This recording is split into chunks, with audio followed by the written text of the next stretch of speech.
Assalamualaikum warahmatullahi wabarakatuh. Di sini kami akan menjelaskan mengenai bisnis dan juga transaksi terlarang dalam etika bisnis Islam. Praktik bisnis yang terlarang dalam Islam merupakan suatu jenis usaha tertentu karena di dalamnya mengandung dosa atau apa yang di dalamnya terdapat bahaya bagi manusia.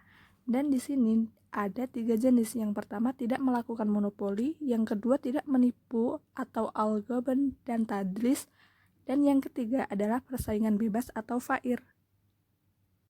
Persaingan bebas atau tidak fair. Islam melarang persaingan bebas yang menghalalkan segala cara karena bertentangan dengan prinsip-prinsip muamalah Islam.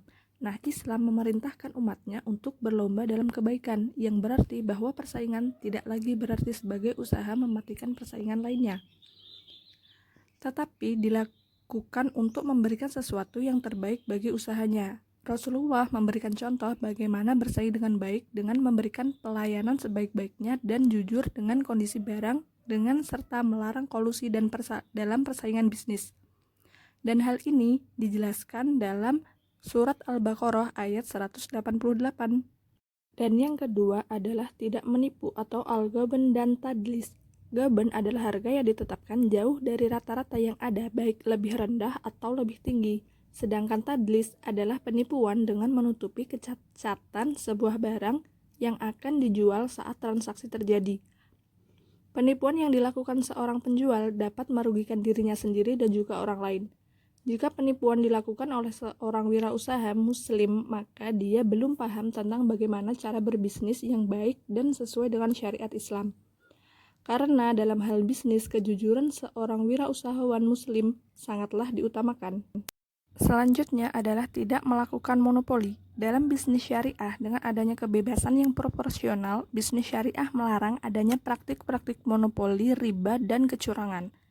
Salah satu keburukan sistem ekonomi kapitalis ialah melegitimasi monopoli dan oligopoli.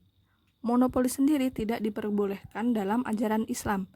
Semua orang Islam yang berbisnis tidak boleh melakukan monopoli. Kegiatan bisnis dengan satu-satunya penjual atau monopoli tidak masalah selama penjual tidak melakukan ikhtikhar atau menimbun barang untuk mendapatkan keuntungan yang lebih besar. Praktik yang dilarang dalam Islam dilakukan agar manusia tetap pada jalan yang baik dengan selalu mengamalkan ajaran agama dalam setiap kegiatannya. Kehendak bebas yang dilakukan sesuai dengan ajaran Islam akan membawa pada kesejahteraan.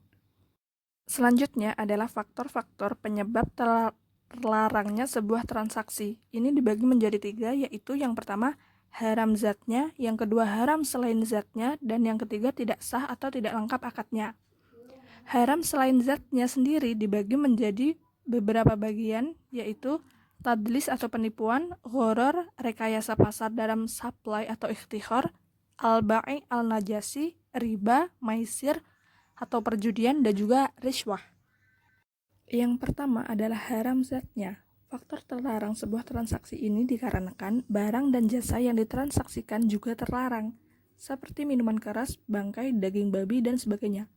Maka transaksi jual beli minuman keras adalah haram meskipun akad jual belinya sah, seperti firman Allah, yaitu Quran surat Al-Maidah ayat 30, yang artinya, wahai orang-orang yang beriman, sesungguhnya minuman keras, berjudi, berkurban untuk berhala, dan mengundi nasib dengan anak panah adalah perbuatan keji dan termasuk perbuatan setan. Maka jauhilah perbuatan itu agar kamu beruntung. Nah, dengan demikian, apabila terdapat masalah yang mengajukan pembiayaan pembelian minuman keras kepada bank dengan menggunakan akad murabahah, maka walaupun akadnya sah, tetapi transaksi ini haram karena objek transaksinya haram. Selanjutnya adalah haram selain zatnya. Ini dibagi menjadi beberapa bagian. Nah, yang pertama adalah tadlis atau penipuan. Setiap transaksi dalam Islam harus didasarkan pada prinsip kerelaan antar kedua belah pihak. Mereka harus mempunyai informasi yang sama sehingga tidak ada pihak yang merasa dicurangi ataupun dirugikan. Nah, contoh dari tadlis ini yang pertama, tadlis kuantitas, contohnya pedagang yang mengurangi takaran timbangan yang dijualnya, sebagaimana firman Allah dalam kitab Al-Quran surat Al-Mutaffifin ayat 83. Nah, yang kedua adalah tadlis kualitas. Contohnya seperti penjual buah-buahan dalam keranjang. Nah, biasanya yang bagian luarnya itu tampak bagus, tetapi ternyata yang dalam ada yang busuk, seperti itu. Jadi ada kecacatan dalam barangnya. Dan yang ketiga adalah tadlis harga, yaitu penipuan dalam harga, seperti memanfaatkan ketidaktahuan pembeli akan harga pasar dengan menaikkan harga produk di atas harga pasar. Yang kedua adalah gharar. Gharar adalah jual beli yang menyimpan bahaya yang merugikan salah satu pihak. Gharar ini terjadi bila kita memperlakukan sesuatu yang seharusnya bersifat pasti menjadi tidak pasti. Nah, jual beli semacam ini tidak diperbolehkan dalam Islam. Contohnya, Rasulullah melarang menjual buah-buahan sebelum matang. Yang ketiga adalah ikhtikhar atau biasa disebut dengan rekayasa pasar dalam supply. Nah, hal ini terjadi apabila seorang produsen mengambil keuntungan di atas rata-rata dengan cara mengurangi supply agar produk yang dijualnya mengalami kenaikan.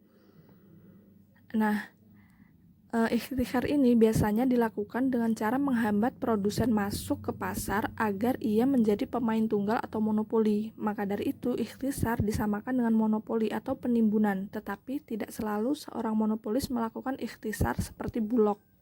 Selanjutnya adalah al-bai' al-najasi, merupakan sebuah permintaan palsu. Nah, hal ini diharamkan karena melakukan praktik bisnis dengan cara memuji-muji kualitas dan kuantitas barang-barangnya, di mana seolah-olah orang yang nantinya akan membeli barangnya dengan harga tinggi sehingga orang yang melihat akan terpengaruh dan tertipu dengan harga tersebut, di mana orang yang memuji dan membeli itu tak lain hanya temannya sendiri. Nah, penjual di sini hanya ingin menipu pembeli agar pembeli membeli barangnya dengan harga yang penjual inginkan. Nah, hal ini biasanya terjadi pada bursa saham, bursa falas, dan lain sebagainya. Yang selanjutnya adalah riba. Menurut bahasa, riba berarti aziyadah yang berarti tambahan. Yang dimaksud di sini merupakan tambahan atas modal dengan cara batil, baik sedikit maupun banyak. Riba merupakan salah satu yang termasuk dosa besar. Dan hal ini pun sudah dijelaskan pula oleh Allah SWT bahwa Allah mengharamkan riba dari firman Al-Quran surat Al-Baqarah ayat 275. Selanjutnya adalah maisir atau perjudian. Nah, ini merupakan sebuah permainan yang menempatkan salah satu pihak harus menanggung beban pihak lain akibat permainan tersebut. Setiap permainan harus menghindari kondisi yang menempatkan salah satu atau beberapa pemain harus menanggung beban pemain lain. Contohnya pada pertandingan sepak bola, dana partisipasi yang dimintakan dari dana para peserta tidak boleh dialokasikan untuk pembelian piala atau bonus para juara. Nah, Allah telah menegaskan terhadap keharaman melakukan aktivitas ekonomi yang mengandung unsur maisir atau perjudian dalam Quran surat Al-Maidah ayat 90. Nah, untuk menghindari terjadinya maisir di pertandingan, maka misalnya pembelian hadiah untuk para juara, dana bukan berasal dari partisipasi pemain, tetapi melainkan dari sponsorship yang tidak ikut bertanding. Maka dengan demikian tidak ada pihak yang dirugikan atas kemenangan pihak lain. Dan yang terakhir adalah riswah. Riswah merupakan perbuatan yang memberi sesuatu kepada pihak lain untuk mendapatkan sesuatu yang bukan haknya dan bisa juga disebut dengan suap menyuap. Perbuatan ini dapat dikatakan sebagai riswah jika dilakukan kedua belah pihak secara sukarela.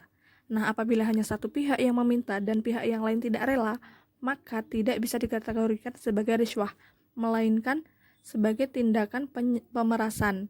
Nah, Allah telah menyinggung praktik suap menyuap dalam Al-Quran surat Al-Baqarah ayat 188. Selain itu, para fuqaha lebih jauh menyatakan bahwa pemberi suap dan penerima suap sama-sama bisa diperkarakan ke pengadilan jika keduanya terbukti memiliki tujuan dan keinginan yang sama. Selanjutnya adalah tidak sah atau tidak lengkap akadnya. Nah, transaksi ini disebabkan oleh tidak sahnya suatu akad dalam sebuah transaksi. Ini dibagi menjadi 3. Nah, yang pertama, tidak terpenuhinya rukun dan syarat suatu transaksi. Rukun adalah sesuatu yang wajib ada dalam suatu transaksi. Misalnya ada penjual dan pembeli. Tanpa adanya penjual dan pembeli, maka jual beli tidak akan ada. Nah, pada umumnya rukun dalam muamalah Ada 3, yaitu pelaku, objek, dan juga ijab qabul. Nah, apabila di antara ketiga ini ada salah satu yang tidak ada, maka transaksi dianggap tidak sah. Yang kedua adalah terjadinya ta'aluk. Ta'aluk yaitu transaksi di mana terjadi dua akad yang saling mengikat, maka berlakunya akad 1 tergantung pada akad 2. Contohnya, A menjual barang X seharga 120 juta secara cicilan kepada B, dengan syarat bahwa B harus kembali menjual barang X tersebut kepada A secara tunai seharga 100 juta.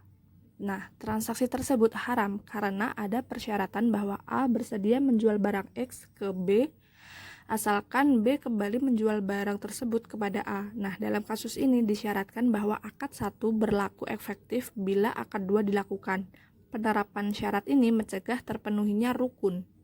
Nah, yang ketiga adalah 2-in-1 atau safkatain fi al-safkoh, yaitu kondisi di mana suatu transaksi diwadahi oleh dua akad sekaligus. Nah, hal ini berakibat pada adanya kondisi ketidakpastian mengenai akad mana yang berlaku. 2-in-1 terjadi bila semua dari ketiga faktor di bawah ini terpenuhi, yaitu objek sama, pelaku sama, dan jangka waktu sama. Identifikasi transaksi-transaksi yang terlarang ini dapat dijadikan suatu rujukan dalam perwujudan pasar yang sesuai dengan kaidah Islam. Nah, hal ini sangat penting karena konsep integrasi secara Islami mengaitkan dengan Al-Quran dan juga As-Sunnah sebagai rujukan utama kita sebagai umat Islam. Sekian dan terima kasih.